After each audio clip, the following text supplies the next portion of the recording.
당신이 왜 여기 있어? 저는 죽은 사람이에요. 7년 동안 매달 납골당에 갔어요. 당신 이름이 새겨진 유골함 앞에서요. 무슨 일이 있었어요? 말해요. 아직은 안 돼요. 지금 말했다가 난 7년 전 사라졌습니다. 그런데 오늘 죽은 사람이 내 병원 바닥을 무릎을 꿇고 오물을 닦고 있습니다. 7년 동안 대체 무슨 일이 있었던 걸까요?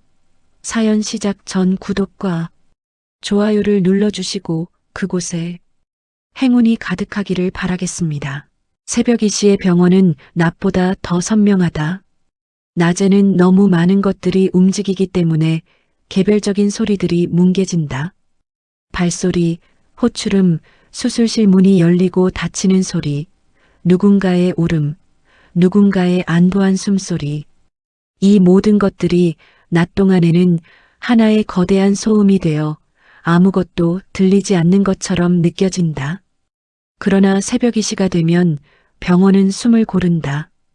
형광등이 낮보다 차갑게 빛나고 복도 끝에서 끝까지 아무것도 없는 것처럼 느껴지는 그 고요 속에서 진짜 소리들이 비로소 들리기 시작한다. 링거 방울이 떨어지는 소리, 모니터가 박동을 세는 소리, 그리고 걸레가 대리석 바닥을 쓸어나가는 소리. 강남성심병원 응급센터 복도는 그날 밤 유독 어수선했다. 교통사고 피해자가 한 명 실려왔다. 50대 남성, 만취 상태에서 역주행하다 중앙분리대를 들이받은 경우였다. 사고 자체는 본인 과실이 명백했지만 그의 아들은 그 사실을 받아들일 준비가 되어 있지 않았다.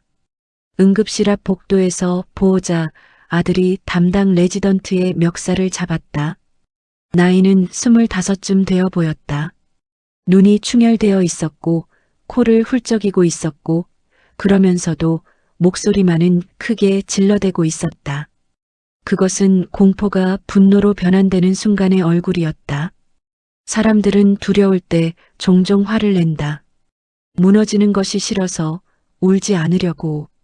강진성이 그 복도에 나타난 것은 이례적인 일이었다. 강진성은 강남성심병원 원장으로 37세이며 냉철하고 완벽주의적인 외면 안에 7년째 지워지지 않는 상실을 품고 사는 남자였습니다. 아직도 아내의 무덤에 매달 꽃을 바쳤고 그 꽃이 아직도 시들지 않았다고 믿는 사람이었습니다. 원장이 새벽 이시에 병원에 있다는 것 자체가 이미 비정상이었다. 하지만 진성은 그날 밤 원장실에서 내일 아침 이사회를 위한 자료를 검토하다 의료 분쟁 상황이 라디오 주파수처럼 그의 머릿속으로 스며들어왔다. 당직 의료부장에게 넘기는 것이 절차에 맞았다. 그러나 진성은 자리에서 일어났다. 그것은 직업적 책임감이 아니었다. 그것은 새벽 이시의 원장실이 그에게 얼마나 익숙하고 동시에 얼마나 공허한지에 대한 증거였다. 진성은 복도에서 상황을 파악하는 대30초도 걸리지 않았다. 그는 보호자의 어깨에 손을 얹었다. 잡거나 밀거나 하지 않았다. 그냥 손을 얹었다. 그것만으로 보호자의 목소리가 2단계 낮아졌다. 진성에게는 그런 것이 있었다. 말하기 전에 이미 무언가를 전달하는 능력. 그것이 의사로서 훈련된 것인지 아니면 7년 동안 자신의 감정을 철저히 통제하며 살아온 결과인지는 그 자신도 알지 못했다. 보호자가 소리를 지르며 한 발 물러났다. 그 순간 들고 있던 커피 컵이 바닥으로 떨어졌다. 검은 액체가 대리석 위에 퍼졌다. 복도 저쪽에서 발소리가 들렸다. 빠르고 가벼운 발소리. 그리고 잠시 후 청소용 카트가 나타났다. 카트를 미는 사람은 허리를 굽히고 있었다. 파란 유니폼, 흰 마스크, 머리카락은 낮게 묶여 있었다. 걸음에 흔들림이 없었다. 그것은 오랜 시간 같은 동작을 반복해온 사람의 걸음이었다. 청소부는 카트를 세우고 무릎을 꿇었다. 걸레를 바닥에 대고 커피가 퍼져나간 방향을 가늠하듯 잠시 멈추었다가 천천히 밀기 시작했다. 동작은 효율적이었다. 군더더기가 없었다. 그러나 어딘가 이상했다. 그것은 지친 사람의 동작이었다. 팔꿈치에 힘이 없었다. 손목이 미세하게 떨리고 있었다. 진성은 보호자와 말을 이어가면서도 시선의 절반으로 청소부를 보고 있었다. 그것이 언제부터인지 그는 알아채지 못했다. 청소부가 앞으로 나아가다 갑자기 동작을 멈추었다.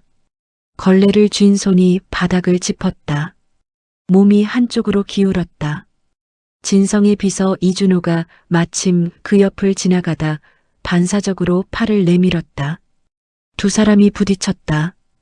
청소부의 손이 이준호의 팔을 붙잡았다. 잠깐의 충돌.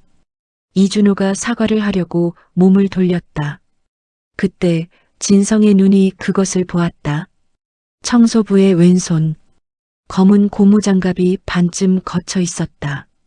그 아래로 드러난 손목과 약지 손가락의 아랫부분, 반지를 끼는 자리에 얇고 하얀 흉터가 있었다. 길지 않았다. 그러나 선명했다. 진성은 그 흉터를 알았다. 알고 있었다는 표현이 더 정확하다. 7년 전에 알았다. 7년 전에 신혼 때에 아내가 그 손가락을 다쳤던 날 밤의 기억이 그의 어딘가에 박혀 있었다. 부엌에서 주방 기구에 긁혔다고 했다.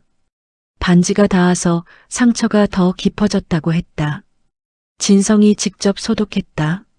너무 서툴게 서둘렀는지 수아가 아파하고 잠깐 눈을 감았다. 그 얼굴이 기억났다. 청소부가 고개를 들었다. 마스크 위로 눈이 드러났다. 눈꺼풀이 무거웠다. 어지럼증 때문인지 오래 고개를 숙이고 있었던 탓인지 눈 아래 그림자가 깊었다. 눈이 맞았다. 1초 아니면 그보다 더 짧은 시간이었다. 세상이 멈춘 것 같았다. 진성의 심장이 쿵 내려앉았어요. 이 눈이 눈빛 3만 번을 봐도 잊을 수 없는 눈빛이었다. 진성의 뇌가 무언가를 처리하려다 멈추었다. 그것은 인식이 아니라 충격이었다. 사람은 전혀 예상하지 못한 것을 보면 그것을 보지 않는 방향으로 먼저 처리하려 한다. 있을 수 없는 일이기 때문에, 없는 것이어야 하기 때문에 뇌는 처음형 0.5초 동안 보이는 것을 부정한다. 수아, 그 단어가 머릿속에서 떠올랐다가 사라졌다. 아직 소리가 되지 않았다. 확신이 없었다. 7년 전의 얼굴과 지금의 눈 사이의 거리가 너무 멀었다. 마스크가 절반을 가리고 있었다. 형광등이 그림자를 만들고 있었다. 이준호가 다시 사과하고 있었다. 보호자가 또 목소리를 높이고 있었다. 청소부는 진성을 보았다. 그리고 굳었다. 몸 전체가 굳었다. 걸레를 쥔 손, 바닥을 짚은 손, 무릎, 어깨, 고개 전부 멈추었다. 그것은 피로로 인한 어지럼증과는 다른 종류의 정지였다. 마치 시간이 그 사람만을 위해 멈춘 것처럼, 마치 그 사람이 이 세계에서 존재하기를 스스로 중단한 것처럼. 진성은 그 눈을 보았다. 보호자가 어깨를 잡아당겼다. 이준호가 뭔가를 말했다. 복도가 다시 소란스러워졌다. 진성은 기계적으로 돌아섰다. 그의 입이 움직였다. 말이 나왔다. 그러나 그의 의식은 여전히 저 뒤 청소부의 눈에 머물러 있었다. 영안실, 영정사진, 어머니의 목소리. 수아가 죽었어. 진성이 다시 고개를 돌렸을 때 청소부는 이미 카트를 밀며 복도 끝으로 이동하고 있었다. 빠른 걸음이었다. 아까와는 달랐다. 지쳐서 느렸던 걸음이 아니라 무언가로부터 멀어지려는 걸음이었다. 진성은 그 뒷모습을 보았다. 그녀를 본 게 8년 전 그녀는 이렇지 않았다. 부잣집 딸로 곱게 자한 여자였다. 손에 물 한 번 안 묻히고 살았죠. 피부가 백옥처럼 희고 고왔죠. 눈웃음이 예뻤습니다. 웃을 때마다 볼에 보조개가 생겼어요. 그런데 지금은 파란 유니폼의 등, 낮게 묶인 머리카락, 카트의 바퀴가 삐걱이는 소리. 그의 가슴 한편에서 무언가가 무너지는 것 같았다. 7년 동안 굳혀놓은 것이 단 한 번의 눈맞춤으로 균열을 일으켰다. 그것이 착각인지 환상인지 아니면 7년 만의 진실인지 그는 아직 알 수 없었다. 그는 아직 확신하지 못했다. 그러나 그의 손이 주머니 속으로 들어갔다. 핸드폰을 쥐었다. 전화를 걸지는 않았다. 그냥 쥐고 있었다. 마치 그것이 어딘가로 가는 실마리인 것처럼. 복도 끝에서 카트 소리가 사라졌다. 그날 밤 진성은 원장실로 돌아가지 않았다. 그는 복도 벤치에 앉아 새벽 4시까지 있었다. 이준호가 2번 찾아왔다가 돌아갔다. 진성은 아무것도 하지 않았다. 그냥 앉아 있었다. 7년 전의 영정 사진을 기억했다. 그 사진 속 수아가 웃고 있었다. 여권 사진처럼 어색하게 웃고 있었다. 왜 영정 사진이 그렇게 어색한 사진이었는지 그때는 이상하다고 생각하지 않았다. 지금은 이상하다고 생각했다. 사람이 기억을 붙잡는 방식은 사람마다 다르다. 어떤 사람은 냄새로 기억한다. 어떤 사람은 소리로 기억한다. 어떤 사람은 빛의 각도로 그날 창문으로 들어오던 햇살의 방향으로 기억한다. 강진성은 통증으로 기억했다. 7년 전 그의 봄 그는 심근경색 전단계 판정을 받고 강남성심병원 심장내과 병실에 누워 있었다. 병원은 자신이 원장으로 있는 곳이었다. 그것이 아이러니한 일이라는 것을 그는 알면서도 어쩌지 못했다. 38도의 열이 났다. 흉통이 왔다 갔다 했다. 모니터가 그의 심장을 수치화해서 화면에 올려놓고 있었다. 그 병실에 어머니가 왔다. 왕정숙은 아들이 아프다는 연락을 받았을 때 제일 먼저 병원 일정을 확인했다. 그것은 나쁜 어머니의 행동이라기보다는 그 여자가 살아온 방식이었다. 왕정숙에게 병원은 사업이 아니라 철학이었다. 아버지가 세운 병원을 물려받은 이후로 그 여자는 단 하루도 병원 밖에서 먼저 생각한 적이 없었다. 사랑하는 아들이 아파도 병원이 먼저였다. 그것은 그 여자의 비정함이 아니라 그 여자의 신앙이었다. 왕정숙은 아들의 병실을 찾기 전에 먼저 며느리를 만났다. 당시 한수아의 집안은 이미 무너지고 있었다. 아버지 한태수의 사업이 부채 속에 잠기고 있었다. 보증을 섰던 협력사들이 연달아 쓰러졌고 그 여파가 한수아의 가족에게까지 닿았다. 왕정숙은 그것을 알고 있었다. 알고 있었던 것 이상으로 활용하고 있었다. 그날 왕정숙이 수아를 만난 장소는 병원 근처 카페였다. 조용하고 고급스러운 곳이었다. 왕정숙은 수아보다 먼저 와 있었다. 아메리카노를 앞에 두고 손을 무릎 위에 얹고 허리를 곧게 편 채로 앉아 있었다. 65세의 그 여자는 앉아 있을 때도 흔들리지 않았다. 그것은 권력이 몸에 스며든 사람의 자세였다. 수아는 병원 가운 위에 얇은 카디건을 걸치고 왔다. 남편의 병원에서 남편을 간호하다 왔기 때문에 복장을 신경 쓸 겨를이 없었다. 그 모습이 왕정숙의 눈에는 어떻게 보였을까? 아마도 그 여자는 그 순간에도 계산하고 있었을 것이다. 얼마나 쉬운 상대인지, 얼마나 원하는 것을 줄 수 있는지, 그리고 얼마나 두려워하는지. 왕정숙이 먼저 말했다. 수아야, 진성이를 살리려면 내가 사라져야 해. 그것이 첫 마디였다. 인사도 없이, 안부도 없이, 커피를 권하지도 않고. 왕정숙은 서론을 좋아하지 않았다. 서론은 약한 자가 쓰는 것이라고 믿었다. 강한 자는 본론으로 바로 들어간다. 상대가 충격을 받아 망설이는 그 0.3초 사이에 이미 판을 선점하는 것. 그것이 왕정숙이 수십 년간 병원 이사장으로 살아남은 방법이었다. 수아는 말이 없었다. 왕정숙은 계속했다. 수아, 아버지의 빚이 강남성심병원의 협력업체 3군데에 연결되어 있다는 것을, 그 연결고리가 끊어지면 협력업체가 무너지고 협력업체가 무너지면 병원의 신뢰도가 흔들린다는 것을, 그것이 어떤 결과로 이어지는지 수아가 이해할 것이라는 것을. 왕정숙은 빠르고 정확하게 말했다. 마치 이사회 보고를 하듯. 수아는 그 말을 들으면서 손을 무릎 위에 올렸다. 손이 떨렸다. 왕정숙이 서류를 내밀었다. 합의서였다.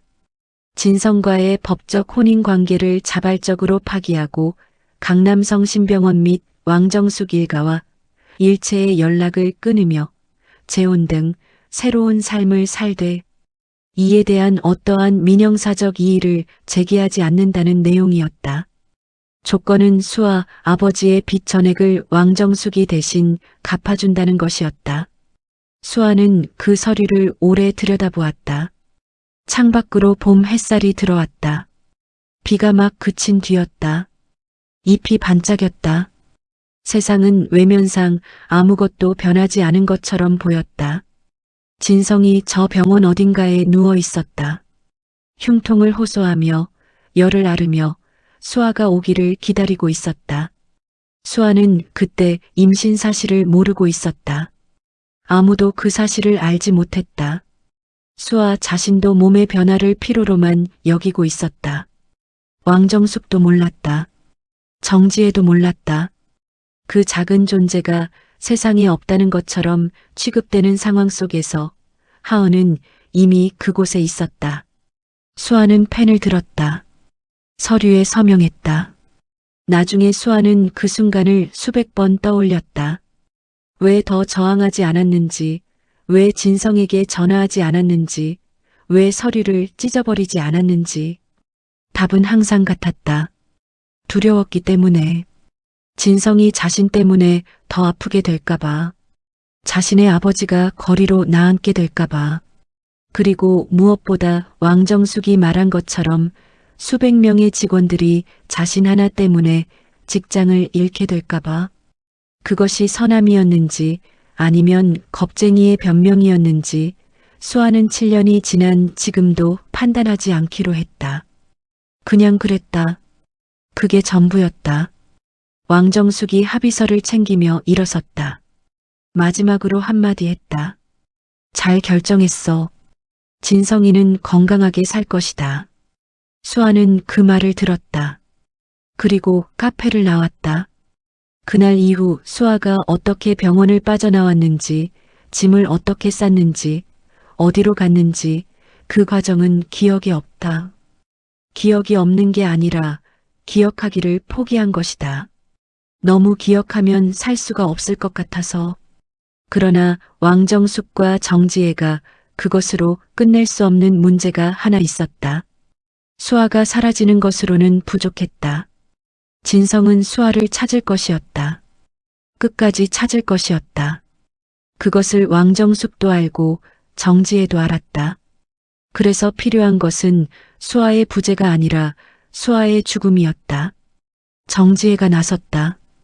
정지혜는 왕정숙의 비서로 15년을 일하면서 왕정숙이 모르는 인맥을 만들어 왔다. 그 인맥 중 하나가 경기도 외곽의 작은 종합병원 원장이었다. 술자리에서 한두 번 만난 사이였지만 정지혜가 부탁한 것은 간단했다.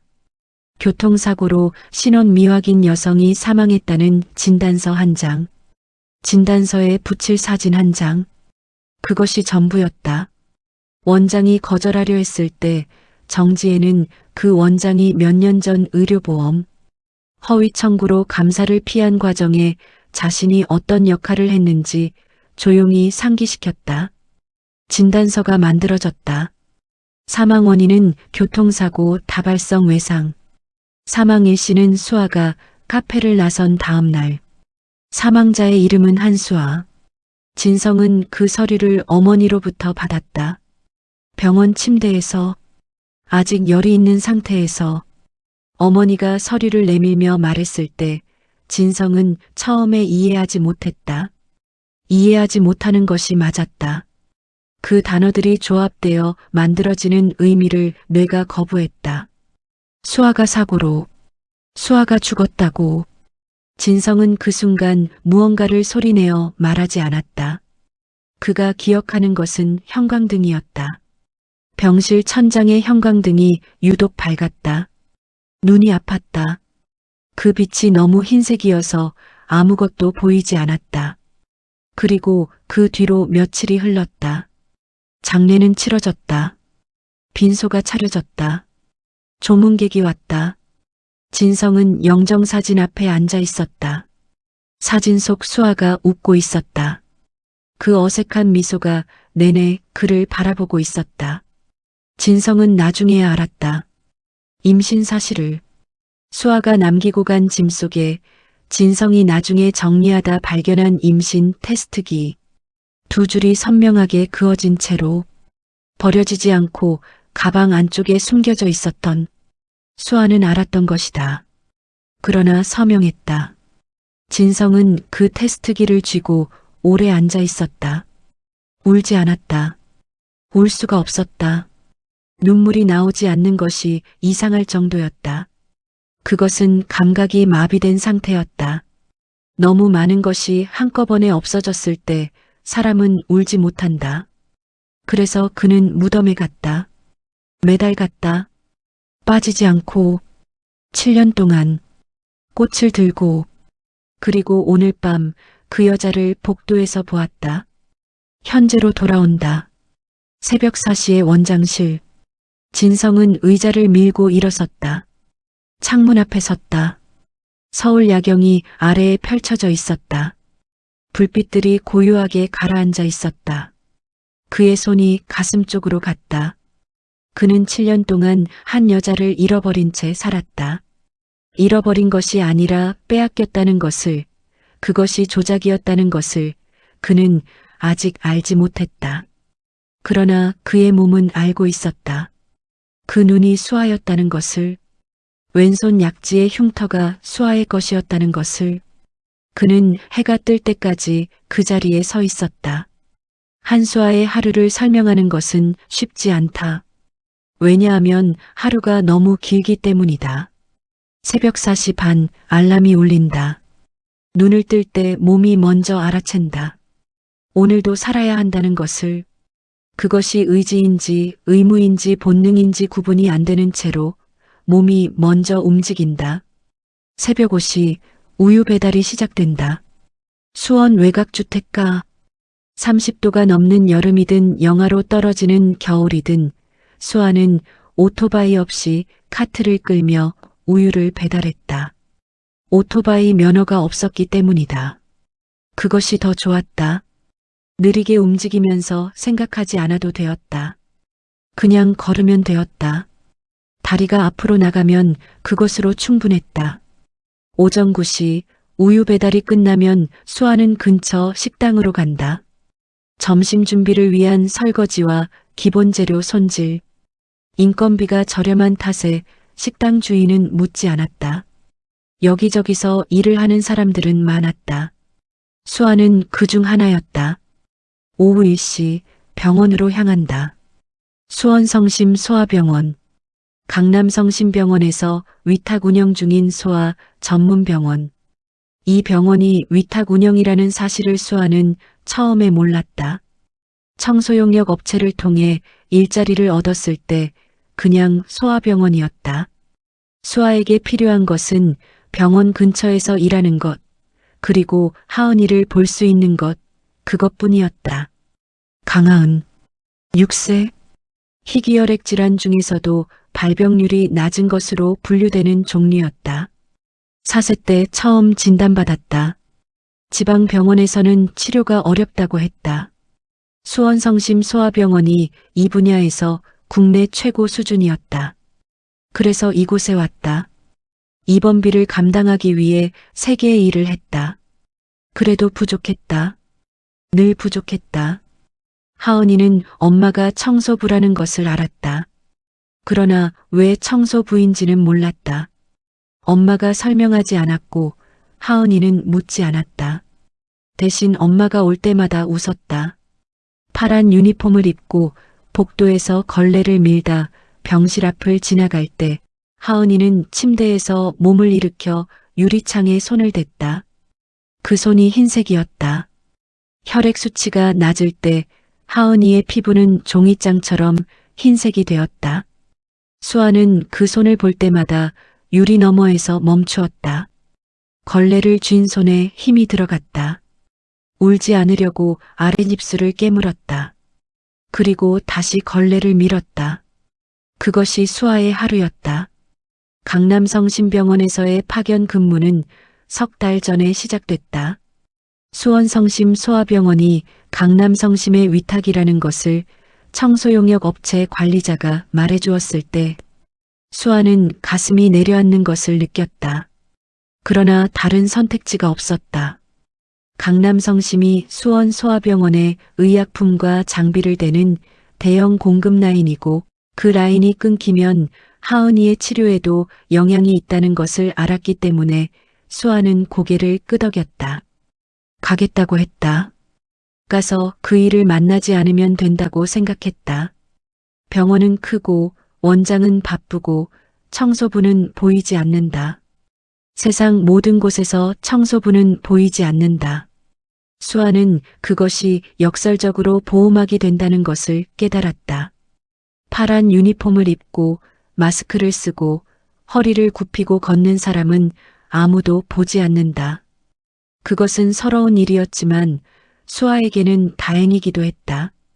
그런데 그날 밤 진성이 그 복도에 있었다. 그리고 진성의 눈이 자신의 손을 보았다. 수아는 카트를 밀며 복도 끝으로 이동하면서 심장이 멈추는 것을 느꼈다. 비유가 아니었다. 실제로 심장이 박동을 잠깐 건너뛰는 것 같았다. 어지럼증이 왔다. 오늘의 피로 때문인지 진성의 눈 때문인지 구분이 안 되었다. 수아는 카트를 화장실 앞에 세우고 들어갔다. 거울을 보았다. 마스크 위로 눈이 보였다. 자신의 눈이었다. 7년 전과 같은 눈이었다. 그러나 그 눈 아래의 모든 것은 달라져 있었다. 뺨이 여위었다. 빛이 없었다. 7년이라는 시간이 그 얼굴 위에 그대로 쌓여 있었다. 수아는 거울에서 눈을 돌렸다. 변기 뚜껑 위에 앉아서 손을 무릎 위에 올렸다. 왼손 약지의 흉터를 보았다. 7년 전 반지를 끼웠던 자리. 반지는 없어진 지 오래됐다. 왕정숙에게 합의서를 쓰던 날 밤에 빼었다. 빼면서 울지 않으려고 했는데 울었다. 반지를 빼는 것이 그렇게 힘든 일인지 몰랐다. 그것은 결혼을 끝내는 것보다 더 물리적으로 느껴졌다. 서류에 서명하는 것은 추상적이었는데 반지를 빼는 것은 구체적이었다. 수아는 그 흉터를 오래 보았다. 진성이 자신을 알아보았는지 아직 알 수 없었다. 그러나 진성의 눈이 자신의 손을 향했다는 것은 알았다. 그것으로 충분했다. 시간이 없었다. 수아는 화장실에서 나왔다. 오늘 밤으로 끝내야 했다. 내일 아침 하은이를 데리고 이곳을 떠나야 했다. 그 전에 마련해둔 치료비로 다른 병원에서 치료를 이어가면 되었다. 이제 병원비는 어느 정도 모아두었다. 이식 전 단계 치료를 이어나갈 수는 있었다. 그것으로 충분해야 했다. 수아는 걸레를 다시 쥐었다. 복도를 닦으며 걸어나갔다. 그러나 복도 끝에서 원장실 방향을 한번 바라보았다. 불빛이 켜져 있었다. 그이가 아직 거기 있다는 것이었다. 수아는 오래 그 불빛을 보았다. 7년 전 자신이 한 선택이 옳았는지 확인하고 싶었다. 그이가 잘 지내고 있는지, 건강한지, 행복하지는 않더라도 살아가고 있는지, 그것만 알면 충분했다. 그러나 발이 떨어지지 않았다. 수아는 오래 그 자리에 서 있다가 고개를 돌렸다. 그리고 반대 방향으로 걸어갔다. 다음 날 아침이 밝자마자 진성은 인사팀 전화를 눌렀다. 이른 시각이었다. 당직 인사팀 직원이 졸린 목소리로 받았다. 진성은 청소용역 직원 명단 열람을 요청했다. 당직 직원이 잠깐 망설이다 전산을 조회했다. 6시 27분. 원장이 이 시각에 청소용역 직원 명단을 요청하는 것은 전례 없는 일이었지만 당직 직원은 원장에게 이유를 묻지 않았다. 파일이 전송됐다. 진성은 원장실 컴퓨터 앞에 앉아 파일을 열었다. 강남성심병원 청소용역 계약 직원은 총 37명이었다. 진성은 천천히 스크롤을 내렸다. 사진이 함께 있었다. 작고 선명하지 않은 아이디 사진이었다. 그는 사진 하나하나를 보았다. 남성들을 넘겼다. 50대 이상 여성들을 넘겼다. 30대 여성 항목에서 멈추었다. 이소희, 34세. 사진을 보았다. 마스크를 쓰지 않은 얼굴이었다. 파란 유니폼이었다. 정면을 바라보고 있었다. 표정이 없었다. 입술이 다물려 있었다. 그러나 눈이 그 눈이었다. 진성의 손가락이 화면을 잡으려는 것처럼 뻗었다가 멈추었다. 그는 오래 그 사진을 보았다. 7년. 7년이라는 시간이 그 얼굴 위에 쌓여 있었다. 뺨이 더 여위었고 눈 아래가 어두워져 있었지만 그것은 수아였다. 진성이 2009년 가을에 대학 도서관에서 처음 보았던 2013년에 결혼식장 입구에서 손을 잡았던 2014년 병실에서 마지막으로 눈을 마주쳤던 그 수아였다. 진성은 의자에서 일어났다. 청소부 휴게실까지는 엘리베이터를 타고 지하 1층으로 내려가면 됐다. 그는 뛰었다.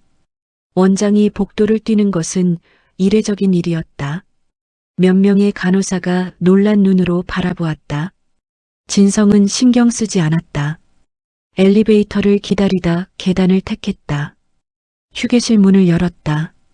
안에 2명의 청소 직원이 있었다. 진성을 보고 놀라며 자리에서 일어섰다. 진성이 숨을 고르며 물었다. 이소혜 씨 어디 있냐고. 두 직원이 서로 눈빛을 교환했다. 한 명이 말했다. 오늘 아침 일찍 왔다 퇴근했다고. 짐 가방을 싸서 가져왔더라고. 계약 종료서를 총무과에 내고 갔다고. 진성은 계단을 다시 올라갔다. 총무과로 갔다. 계약 종료서 원본을 확인했다. 이소희. 자필로 쓰여 있었다.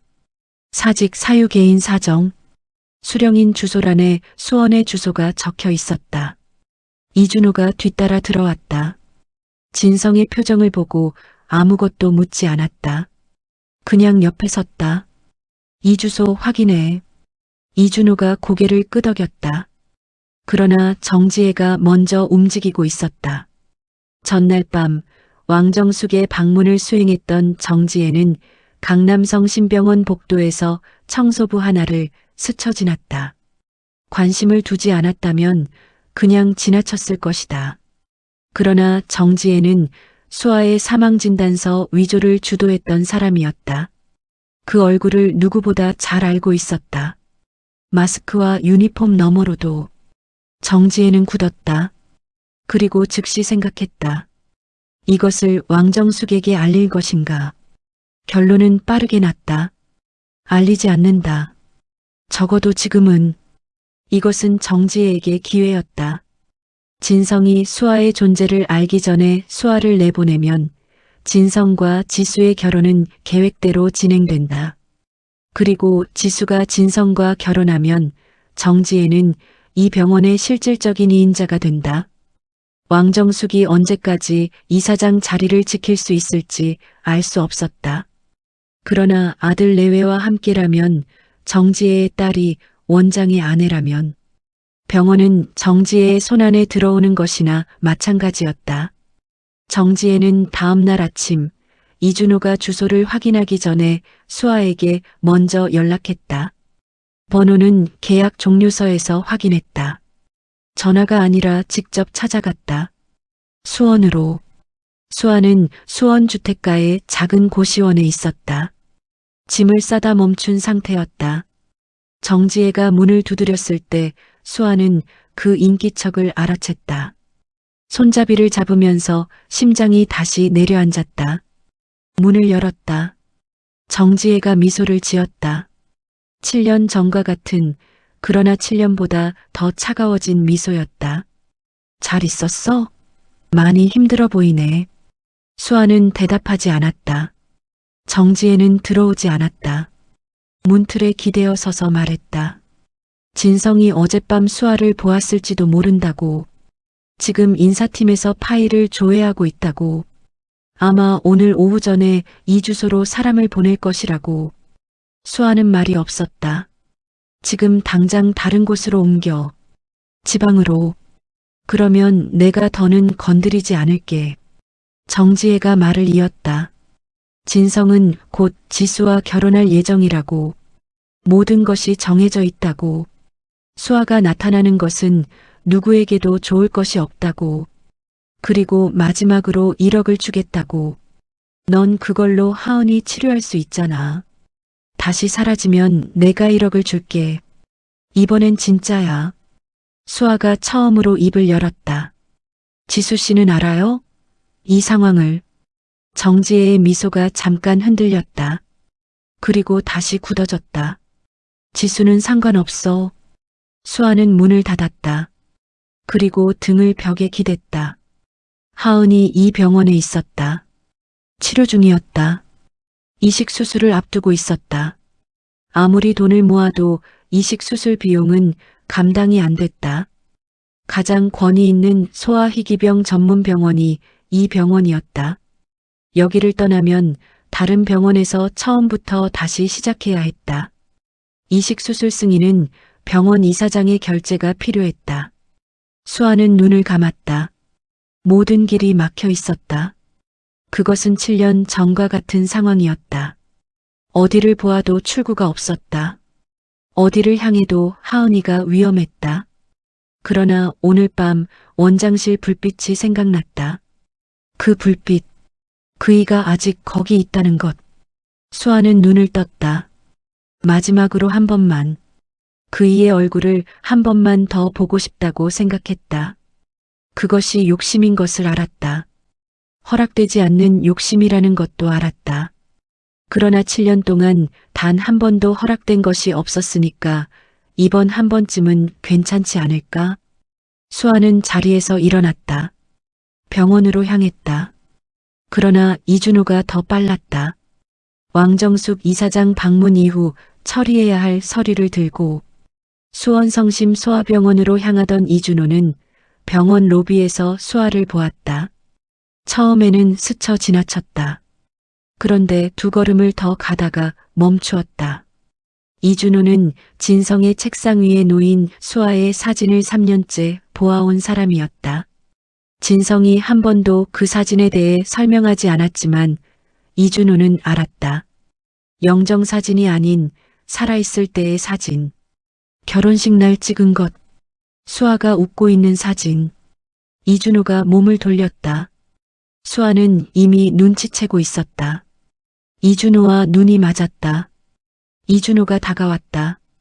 혹시 강남성심병원에서 청소하지 않으셨습니까? 수아의 눈이 흔들렸다. 고개를 돌렸다. 잘 모르겠어요. 착각하신 거예요. 이준호는 그 잘 모르겠다는 말에서 확신을 얻었다. 기억이 없는 사람은 아니오라고 한다. 잘 모르겠다고 하는 것은 알면서 말하지 않는 것이다.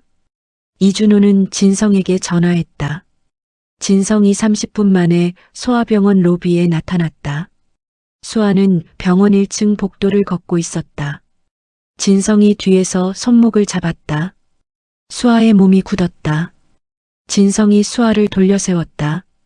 두 사람이 마주 보았다. 진성은 아무 말을 하지 않았다. 그는 수아의 왼손을 들었다. 고무장갑이 없었다. 맨손이었다. 약지에 흉터가 드러나 있었다. 진성이 그 흉터 위에 엄지를 얹었다. 목이 메었다. 이 흉터, 내가 기억해. 수아의 눈에서 눈물이 났다. 말이 나오지 않았다. 진성이 계속했다. 7년 동안 내 무덤에 갔어. 매달 갔어. 왜 나를 속였어? 수아의 어깨가 흔들렸다. 그것은 울음이었다. 소리 없는 울음. 7년 동안 너무 많이 참아온 사람이 더는 참지 못하는 순간의 떨림이었다. 그러나 수아는 입을 열지 않았다. 그때 진성의 핸드폰이 울렸다. 소아병동 응급 상황. 두 사람이 동시에 달렸다. 6병실. 강하은. 갑작스러운 고열과 출혈. 진성이 병실 문을 열고 들어섰다. 침대 위에 아이가 누워 있었다. 소아과 레지던트가 바이탈을 체크하고 있었다. 6세 여아. 기저질환으로 인한 발열 반응으로 보였다. 진성이 침대 옆에 섰다. 아이의 얼굴을 보았다. 심장이 멈추는 것 같았다. 그것은 자신의 어린 시절 사진과 같은 얼굴이었다. 미간이 좁고 눈꺼풀이 두껍고 입술이 작았다. 강씨 집안 사람이라면 누구나 알아볼 얼굴이었다. 진성의 어머니 왕정숙이 보았다면 그 자리에서 알아챘을 것이었다. 진성이 차트를 확인했다. 보호자 이소희. 진성이 고개를 들었다. 문 앞에 수아가 서 있었다. 두 손을 모으고 허리를 반쯤 굽히고 아이를 바라보고 있었다. 아이가 눈을 떴다. 눈이 수아를 찾았다. 그리고 작은 목소리로 불렀다. 엄마. 진성이 수아를 바라보았다. 수아가 천천히 고개를 숙였다. 오래 고개를 숙인 채 있었다. 올려다보지 못했다. 7년의 무게가 고스란히 그 숙인 고개 위에 얹혀 있었다. 미안해요. 수아가 말했다. 목소리가 가늘었다. 이것만은 말 못했어요. 병실 안이 조용해졌다. 레지던트가 눈치채고 조용히 나갔다. 모니터가 하은이의 심장을 세고 있었다. 창문 밖으로 저녁이 오고 있었다. 하늘이 오렌지빛으로 물들어 있었다. 진성은 아이를 보았다. 강하은, 6살, 그의 딸. 진성이 어머니의 이사장실로 간 것은 그날 밤이었다. 발걸음이 빠르지 않았다. 그것은 분노가 불을 피운 걸음이 아니었다. 분노는 있었지만 그보다 더 무거운 것이 함께 있었다. 7년. 7년이라는 시간. 매달 꽃을 들고 무덤에 갔다는 것. 영정사진을 보며 살았다는 것. 그리고 그 모든 시간 동안 수아는 살아서 혼자 일하고 혼자 아이를 낳고 혼자 아이를 키우고 있었다는 것. 그것이 발걸음을 느리게 만들었다. 이사장실은 병원 최상층에 있었다. 왕정숙은 밤 10시가 넘어도 자리를 지키는 것으로 유명했다. 진성이 노크 없이 문을 열고 들어갔다. 왕정숙이 서류를 보다 고개를 들었다. 진성아, 사전 연락도 없이 수아가 살아있어요. 진성의 목소리는 높지 않았다. 오히려 낮았다. 그러나 그 낮음 속에 무언가 단단한 것이 들어있었다. 왕정숙은 그 목소리를 평생 처음 들었다. 왕정숙이 잠시 침묵했다. 그리고 서류를 책상 위에 내려놓았다. 안경을 벗었다. 의자를 뒤로 조금 밀었다. 오랫동안 준비해온 사람처럼, 그러나 원하지 않았던 순간이 도래한 것처럼 그 두 가지가 동시에 담긴 표정이었다. 알고 있었어. 진성이 멈추었다. 언제부터? 이번 방문 때 정지혜가 말해줬어. 왕정숙이 진성을 보았다. 눈을 피하지 않았다. 그것이 왕정숙이라는 사람이었다. 잘못을 했어도 눈을 피하지 않는, 잘못을 인정하되 무너지지는 않는, 병원을 지키기 위한 선택이었다. 지키기 위해서 한 사람을 죽음으로 처리했어요. 빚이 협력사에 연결되어 있었어. 수아 아버지 빚이 우리 협력사 3군데에 걸쳐 있었고 그것이 무너지면 병원 신뢰도가 흔들렸어. 수백 명이 일하는 곳이야. 나는 그것을 지켜야 했다. 사망진단서를 위조했잖아요. 내가 슬퍼할 시간을 줄인 거야. 진성이 처음으로 목소리를 높였다. 어머니. 이사장실이 조용해졌다. 진성의 목소리가 벽에 부딪혀 돌아왔다.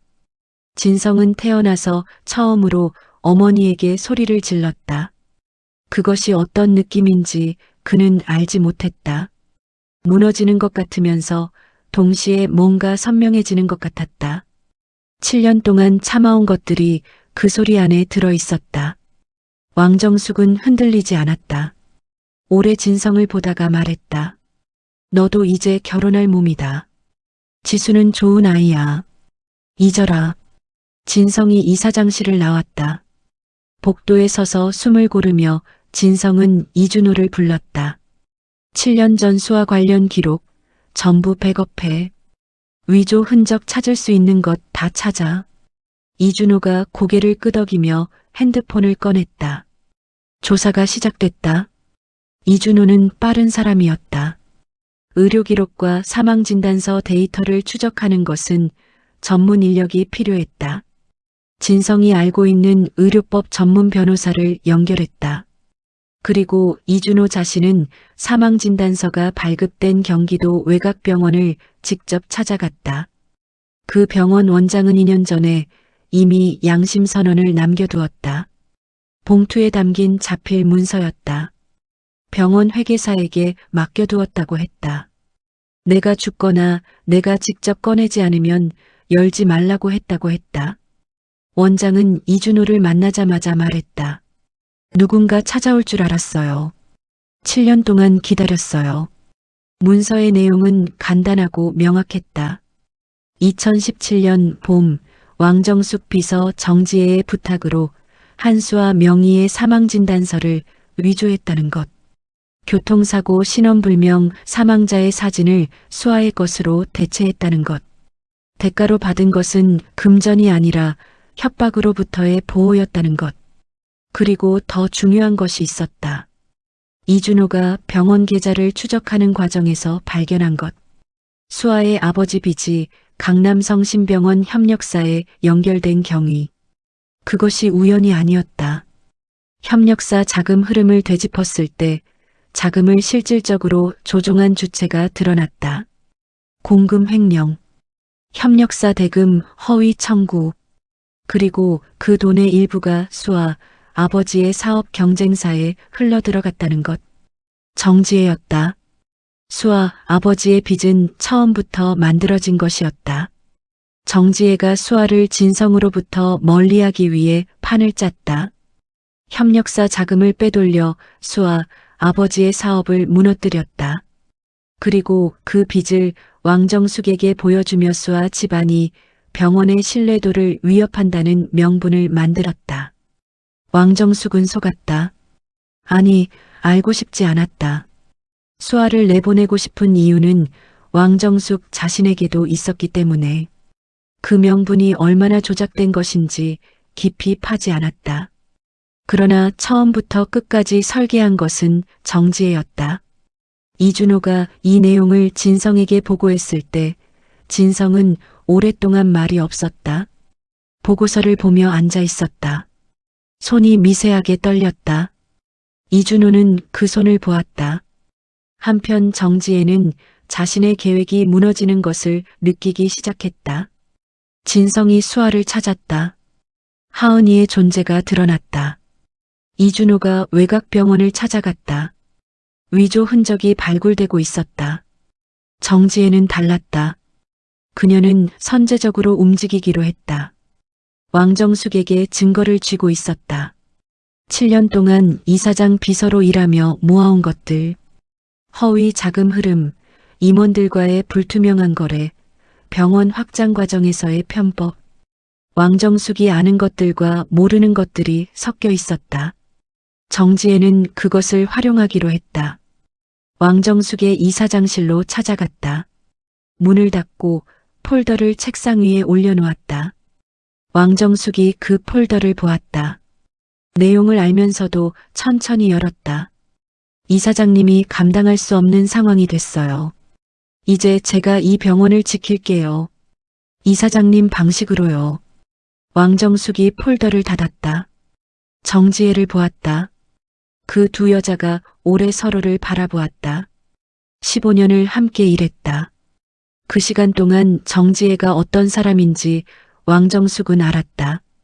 그러나 이 순간은 알면서도 어쩌지 못하는 순간이었다. 소아병동에서 연락이 왔다. 하은이 상태가 다시 나빠졌다. 고열이 지속되고 있었다.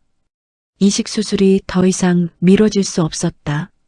진성이 소아병동으로 달려갔다. 담당 의사가 진성을 만났다. 설명했다.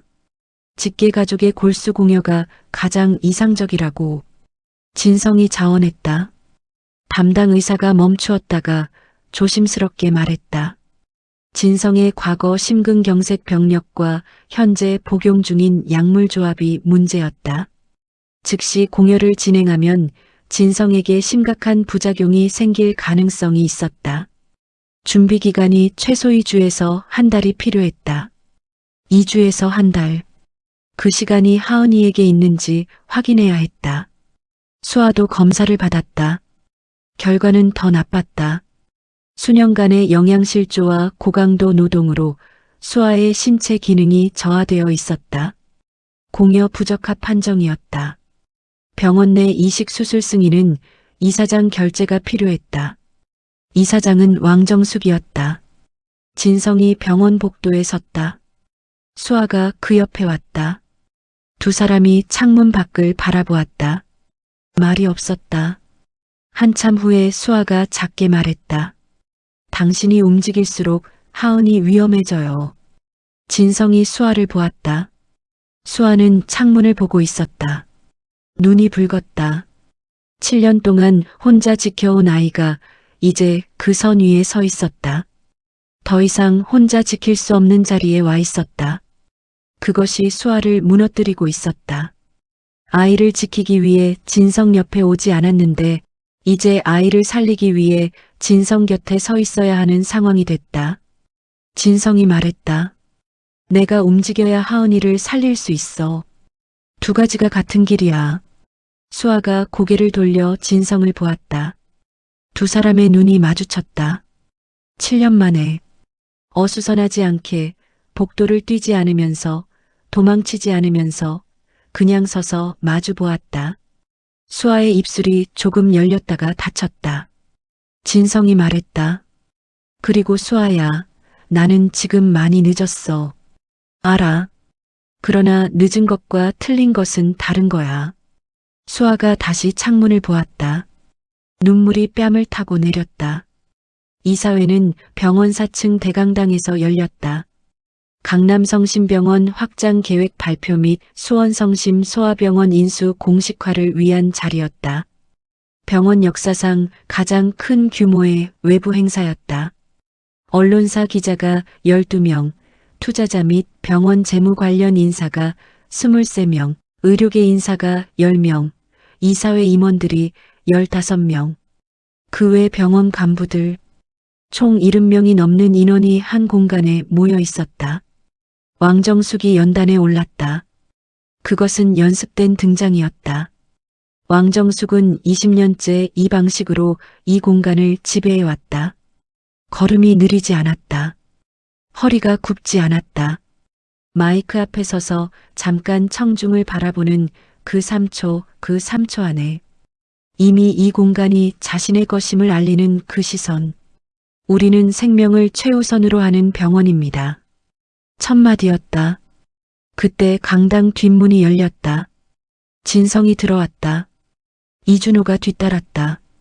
이준호의 손에 태블릿이 있었다. 강당 측면 스크린에 연결된 노트북도 함께였다. 강당이 술렁였다. 왕정숙이 잠시 말을 멈추었다가 다시 이었다. 진성이 천천히 앞으로 걸어왔다. 정지혜가 강당 옆쪽에 서 있다가 진성을 보았다. 눈이 가늘어졌다. 지수에게 손짓했다. 나가자는 신호였다. 그러나 지수는 자리에서 움직이지 않았다. 진성이 연단 앞에 섰다. 왕정숙이 내려다보았다. 진성이 어머니를 올려다보았다.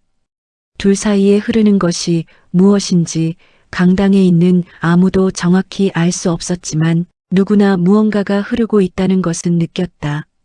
이준호가 노트북 버튼을 눌렀다. 스크린에 자료가 올라갔다. 사망진단서, 위조경위 문서, 외곽병원 원장의 양심선언서, 공금 횡령 내역, 수아 아버지 사업 붕괴 경위, 정지혜의 공모 기록. 강당이 조용해졌다. 진성이 마이크 없이 말했다. 그러나 강당 안에 있는 모든 사람에게 들렸다. 이 병원은 7년 전 한 여자를 서리로 죽였습니다. 멈추었다. 그 여자는 살아서 이 병원 복도에서 무릎을 꿇고 있었습니다. 강당이 완전한 침묵이 되었다. 기자들이 녹음기를 들었다. 일부는 카메라를 켰다. 이사회 임원들이 서로를 보았다. 왕정숙은 연단 위에서 한 발자국도 움직이지 않았다. 정지혜가 지수의 팔을 잡고 문 쪽으로 향했다. 문 앞에 보안팀 2명이 서 있었다. 정지혜가 멈추었다. 그 순간 지수가 정지혜의 손을 뿌리쳤다. 지수가 앞으로 걸어나갔다. 강당의 시선이 지수에게로 쏠렸다. 정지혜가 굳은 채 서 있었다. 지수는 진성 앞에 섰다. 손에 USB를 들고 있었다. 진성이 지수를 보았다. 지수는 눈이 붉어 있었다. 울었는지 아니면 지금 참고 있는 것인지 알 수 없었다. 그러나 흔들리고 있지 않았다. 이게 어머니 파일이에요. 지수가 말했다. 공금 내역, 수아, 언니 아버지 회사 관련 자금 흐름, 사망진단서, 위조 사전 계획서. 어머니 개인 금고에 있던 것들이에요. 정지혜가 소리쳤다. 지수야. 지수가 고개를 돌렸다. 모녀가 마주 보았다. 엄마. 지수의 목소리가 낮아졌다. 그리고 천천히 말했다. 나는 진성 오빠를 좋아한 게 아니에요. 그냥 엄마가 원하는 삶을 살았던 거예요. 그것이 전부였다. 지수가 진성에게 USB를 건넸다. 파혼이에요. 진성이 USB를 받았다. 지수를 보았다. 말하지 않았지만 눈이 말했다. 지수가 고개를 작게 끄덕였다. 그리고 문 쪽으로 걸어갔다. 보안팀이 길을 열어주었다. 정지혜는 보안팀에게 인계됐다. 강당이 다시 술렁였다. 기자들이 움직였다. 이사회 임원들이 수군거렸다. 투자자들이 서로 눈빛을 교환했다. 왕정숙은 연단 위에서 자리에 앉았다. 아무도 그 자리에 앉으라고 하지 않았다. 그냥 앉았다. 다리에 힘이 풀렸는지 아니면 이 공간을 더 이상 서서 지배할 이유가 없어졌는지. 진성이 연단을 올려다보았다. 왕정숙이 아들을 내려다보았다. 오래된 두 사람이 서로를 보았다.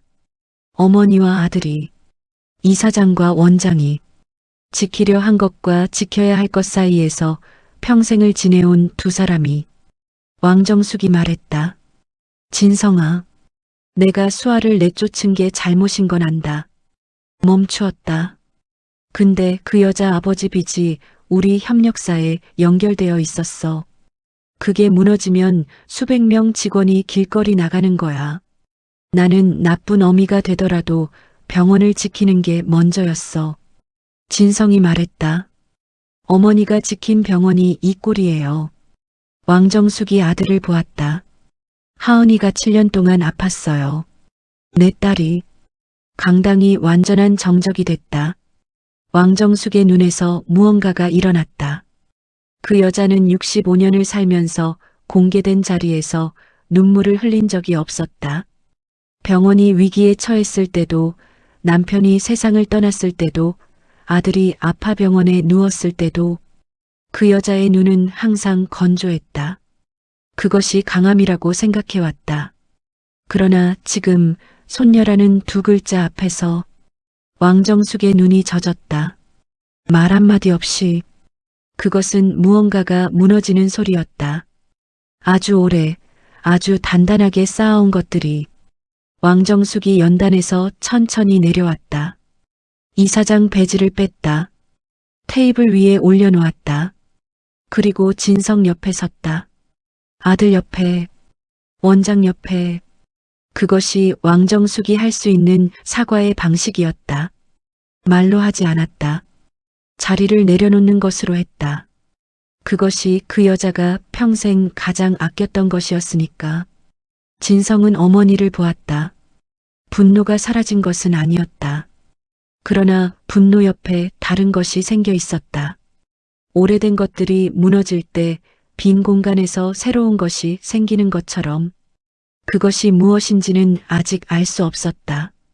그날 밤 진성은 담당 의사를 불렀다. 내가 공유할게요. 의사가 재차 설명했다.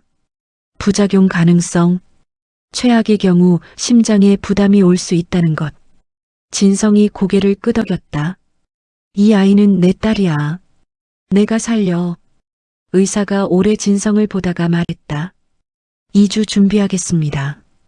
2주였다. 하은이에게도 2주였다. 2주 동안의 일들을 순서대로 서술하는 것은 어렵다. 왜냐하면 2주 동안 너무 많은 것이 한꺼번에 일어났기 때문이다.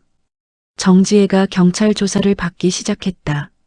사망진단서 위조, 공금 횡령, 업무방해. 피의자 신분으로 전환됐다.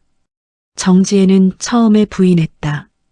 그러나 지수가 넘긴 파일과 외곽병원 원장의 양심선언서 앞에서 부인은 오래가지 못했다. 정지혜는 조사 과정에서 왕정숙을 끌어들이려 했다. 자신은 지시에 따랐을 뿐이라고. 그러나 왕정숙이 이사장직을 내려놓으며 공개적으로 자신의 결정임을 인정한 이후 정지혜가 의지할 방패는 사라졌다. 정지혜의 딸 지수는 경찰서에 참고인으로 출석했다. 자신이 이 사건에 대해 알게 된 경위를 진술했다. 말을 하면서 몇 번 멈추었다. 어머니에 대한 감정이 하나가 아니었기 때문이었다. 그러나 말을 끝까지 했다. 그것이 지수가 할 수 있는 것이었다. 왕정숙은 이사장직에서 물러났다. 병원 비상이사회가 소집됐다. 진성이 원장직을 유지하되 이사장 공백을 메우기 위한 임시 체제가 구성됐다. 왕정숙은 물러나면서 오직 한 가지를 요청했다. 손녀를 볼 수 있겠냐고. 이준호가 그 말을 진성에게 전했다. 진성은 오래 생각했다. 수아에게 말했다. 수아가 더 오래 생각했다. 그리고 말했다. 하은이가 원한다면 보게 해도 된다고. 왕정숙이 소아병동 6병실을 처음 방문했을 때 하은이는 자고 있었다. 왕정숙은 침대 옆에 서서 아이의 얼굴을 보았다. 아들의 얼굴이었다. 아들이 어릴 때의 얼굴이었다. 왕정숙은 그 자리에서 오래 서 있었다. 수아가 문 밖에서 그 모습을 보았다. 왕정숙이 몸을 굽혀 하은이 이마에 손을 얹는 순간 수아는 눈을 감았다. 감정을 처리하는데 시간이 필요했다. 그것은 용서가 아니었다. 아직은. 그러나 증오만도 아니었다. 수아는 그 2주 동안 하은이 곁에 있었다. 낮 동안은 병실에서 하은이 옆에 앉았다. 전에는 청소부 유니폼을 입고 복도에서만 볼 수 있었던 딸을 이제는 맞은편에서 볼 수 있었다. 하은이는 엄마가 왜 갑자기 청소부 유니폼을 입지 않고 오는지 물었다. 수아가 웃으며 말했다. 이제 그 일은 그만뒀다고. 하은이가 물었다. 그럼 뭐해? 수아가 잠깐 생각했다. 엄마 역할. 하은이가 고개를 갸웃했다. 그리고 물었다. 아빠는? 수아가 대답하지 않았다.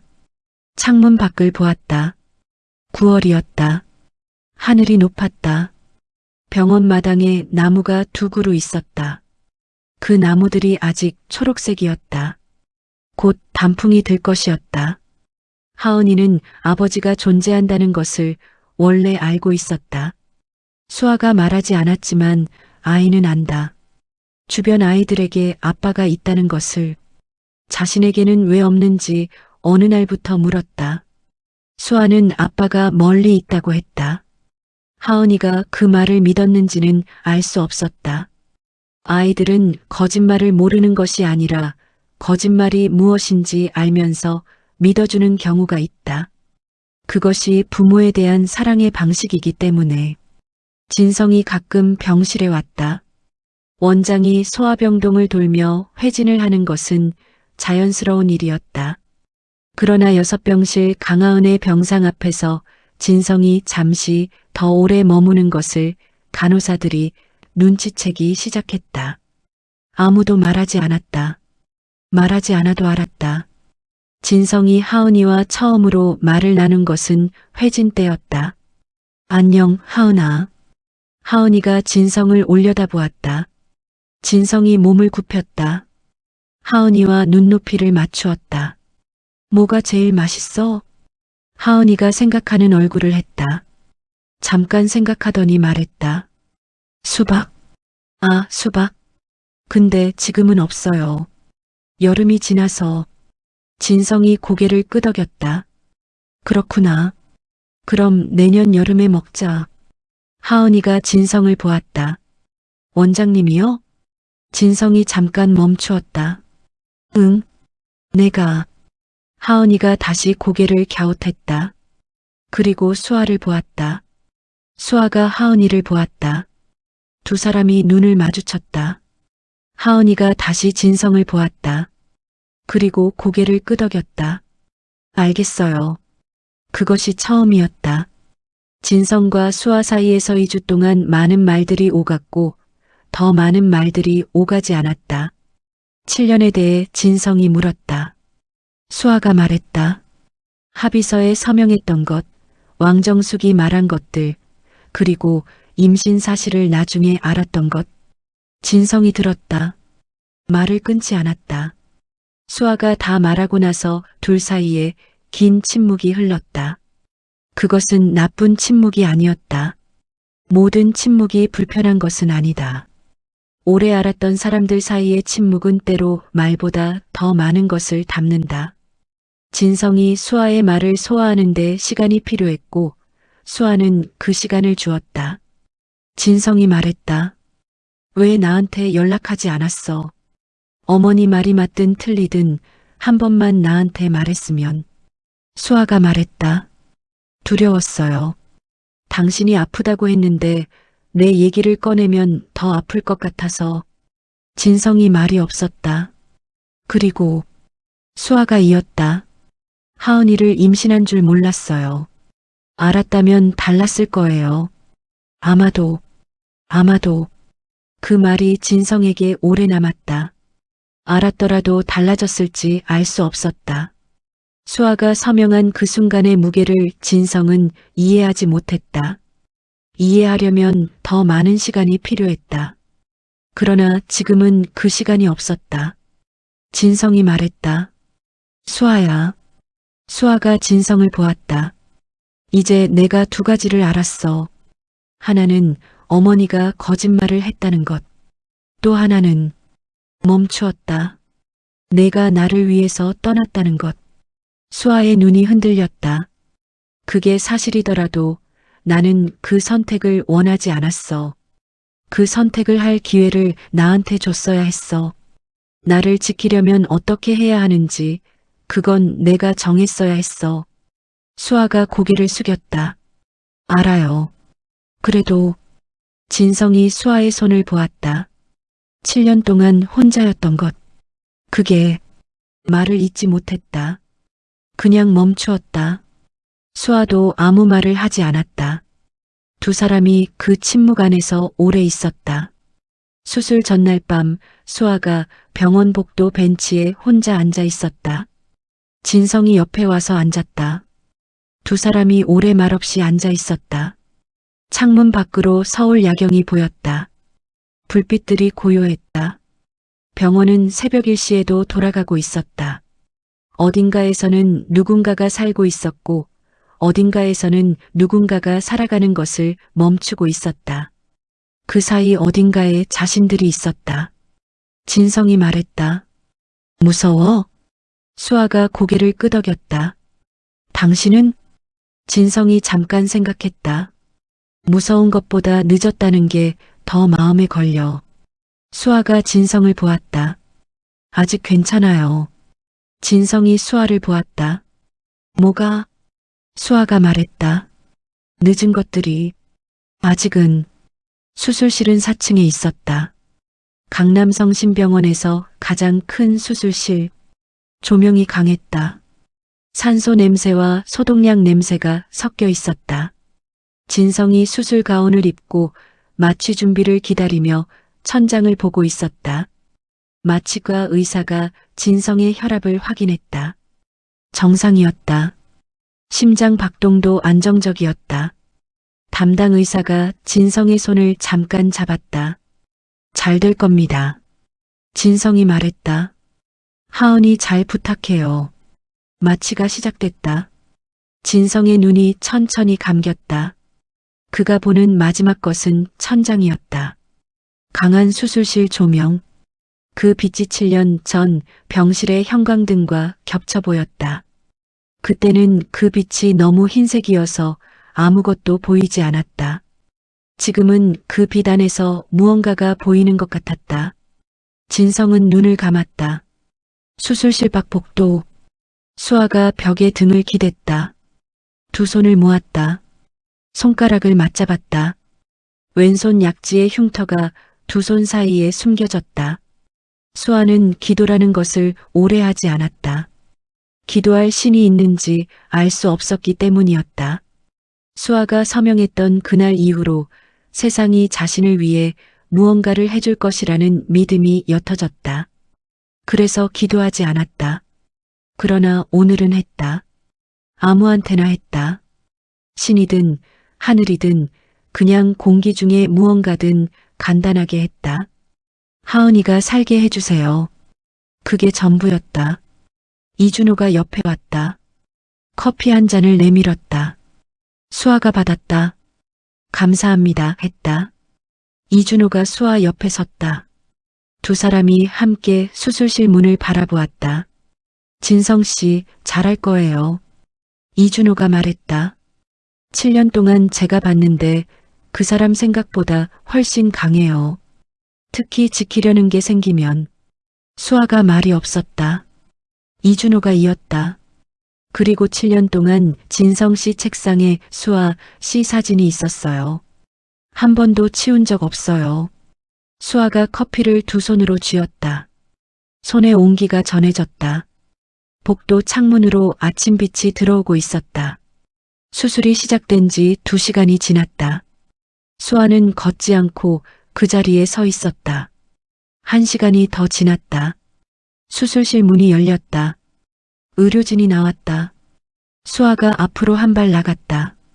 심장이 뛰었다. 담당 의사가 마스크를 내리며 말했다. 두 분 다 잘 됐어요. 수아의 다리에서 힘이 빠졌다. 이준호가 팔을 잡아주었다. 울지 않으려고 했다. 울었다. 소리가 났다. 7년 동안 쌓인 것들이 그 소리 안에 들어 있었다. 복도가 텅 빈 것처럼 그 소리만 울렸다. 이준호가 아무 말도 하지 않고 팔을 잡고 있었다. 수술실에서 하은이가 나왔다. 마취에서 깨어나는 데는 시간이 걸렸다. 소아 중환자실로 옮겨졌다. 수아가 그 옆에 앉았다. 하은이의 손을 잡았다. 작은 손이었다. 창백한 손이었다. 그러나 아까보다 따뜻한 것 같았다. 그것은 아마도 착각이었을 것이다. 그러나 수아는 그 온기를 믿었다. 며칠 후 하은이가 눈을 떴다. 수아가 옆에 있었다. 진성도 있었다. 진성은 수술 후 회복 중이었다. 아직 완전하지 않았지만 하은이가 깨어난다는 말에 휠체어를 타고 왔다. 이준호가 밀어주었다. 하은이가 눈을 뜨고 엄마를 보고 그 다음에 낯선 남자를 보았다. 진성이 침대 옆으로 다가갔다. 말을 해야 했다. 7년을 몰랐던 딸에게 처음으로 하는 말이 무엇이어야 하는지 그는 수백 번 생각했다. 그러나 지금 이 순간 생각했던 말들이 모두 사라졌다. 그냥 말했다. 하은아, 나 아빠야. 하은이가 진성을 멀뚱히 바라보았다. 어린아이의 시선이었다.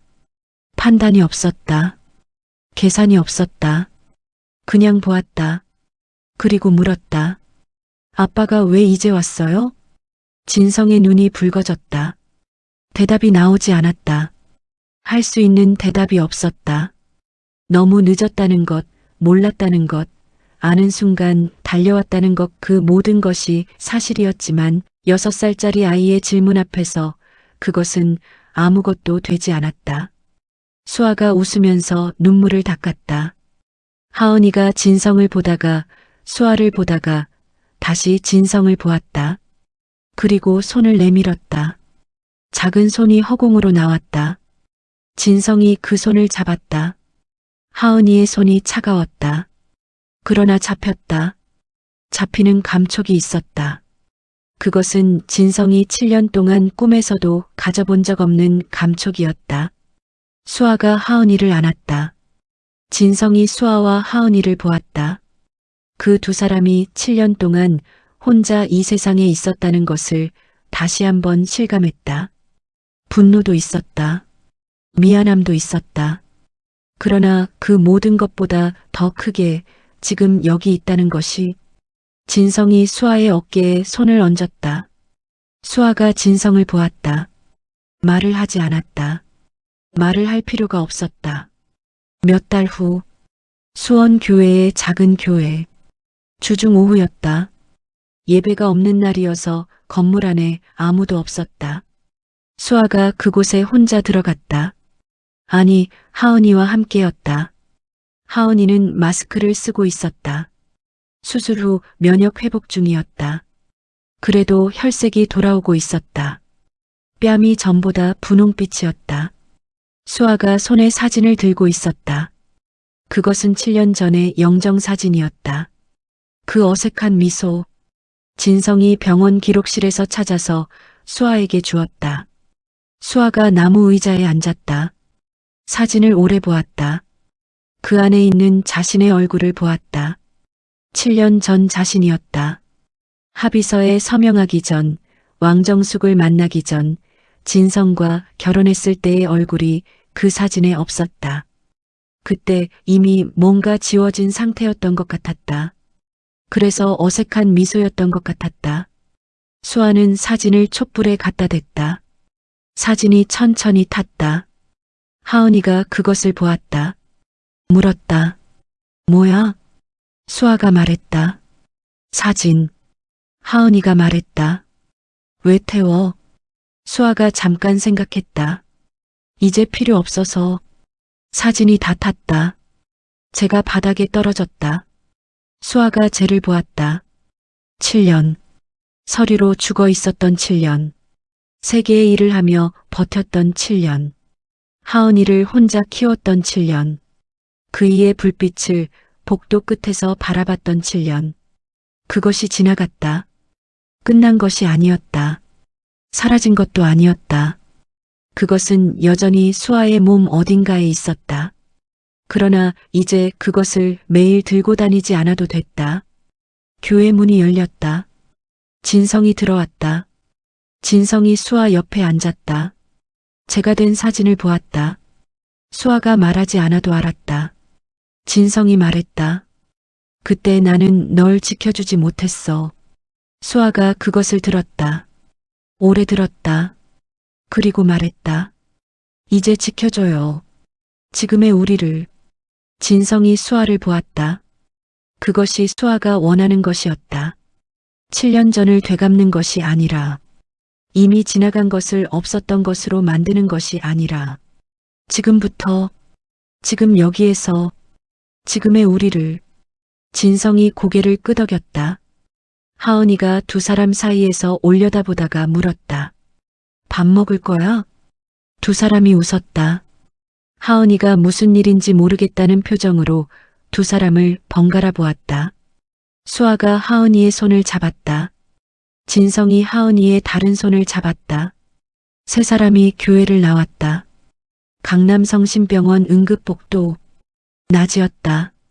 환자들이 움직이고 의료진이 지나가고 병원의 일상이 흐르고 있었다. 진성이 복도를 걷다 멈추었다. 바닥에 물이 흘러 있었다. 어디선가 컵이 떨어진 모양이었다. 복도를 지나는 사람들이 그것을 피해 걷고 있었다.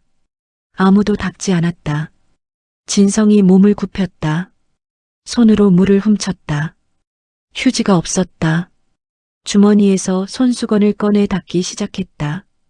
옆에서 청소 카트 소리가 들렸다. 청소부 2명이 다가왔다. 진성을 보고 놀랐다. 원장님, 저희가 할게요. 진성이 고개를 들었다. 두 사람을 보았다. 한 명은 50대 여성이었다. 한 명은 30대 초반이었다. 두 사람 다 파란 유니폼이었다. 마스크를 쓰고 있었다. 진성이 말했다. 여기서 무릎 꿇고 살던 사람이 있었어요. 두 사람이 원장을 보았다. 내가 사랑했던 사람입니다. 말이 이상하다고 생각했을지도 모른다. 원장이 갑자기 왜 이런 말을 하는지 두 청소부는 알 수 없었다. 그러나 진성의 표정이 달랐다. 쑥스럽지도 훈계하는 것도 아니었다. 그냥 말하는 것이었다. 기억하고 있다는 것을 말하고 싶은 것 같았다. 진성이 손수건으로 물을 다 닦았다. 일어서려는 순간 복도 끝에서 발소리가 들렸다. 가벼운 발소리, 그리고 더 가벼운 발소리. 하은이가 뛰어오고 있었다. 마스크를 쓰고 병원 가운을 입고 맨발에 덧신을 신고 진성을 보자마자 속도를 높였다. 수아가 뒤따라 걷고 있었다. 하은이가 진성 앞에 와서 멈추었다. 숨이 차 있었다. 볼이 분홍빛이었다. 혈색이 돌아오고 있는 것이었다. 하은이가 손을 내밀었다. 진성이 그 손을 잡았다. 아빠. 처음으로 부르는 것이 아니었다. 이제 몇 번을 불렀다. 그러나 진성에게는 매번 처음 같았다. 아마 한동안은 그럴 것이었다. 수아가 진성 옆에 왔다. 세 사람이 나란히 섰다. 청소부 2명이 카트를 밀며 지나쳐갔다. 의사들이 지나쳐갔다. 병원이 움직이고 있었다. 진성이 수아를 보았다. 수아가 진성을 보았다. 두 사람이 하은이의 손을 나눠 잡았다. 복도가 길었다. 그러나 걸으면 됐다. 세 사람이 걷기 시작했다. 죽었다고 끝난 인생은 없었다. 누군가의 권력 속에서 묻혔을 뿐이었다. 그리고 묻힌 것은 반드시 위로 올라온다. 이야기가 감동적이었다면 구독과 좋아요 한번 부탁드립니다. 즐거운 하루 되세요.